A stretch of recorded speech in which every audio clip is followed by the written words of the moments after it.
Hello everyone, কেমন আছো সবাই? আশা করছি ভালো আছো। আমিও বেশ ভালো আছি। আজ নিয়ে এসেছি তোমাদের সাথে একটা নতুন ভিডিও, লাউ শাকের। আর একটা সিম্পল স্বাদে একটু আলু আর বড়ি দিয়ে একটা সিম্পল ঝোল করব। তার জন্য লাল লাল করে বড়িগুলো ভেজে তুলে রেখেছি। এদিকে ডুমো ডুমো করে আলু কেটে রেখেছি, সেগুলোকেও লাল করে ভেজে নেব।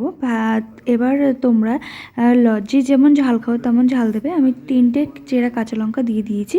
নাড়াচাড়া করে শাকগুলো দিয়ে দেবো। এবার শাকগুলো দিয়ে সুন্দর করে ভেজে নেব, হালকা একটু ভেজে নেব, তাহলে টেস্টটা একটু ভালো আসবে। আর আমি এদিকে গরম জল করে নিচ্ছি। শাকের মধ্যে গরম জল দিলে সুন্দর লাগে। শুধু শাক কেন, প্রত্যেকটা রান্নাতেই গরম জল যদি তুমি ব্যবহার করো তাহলে রান্নার স্বাদটাই আলাদা হয়।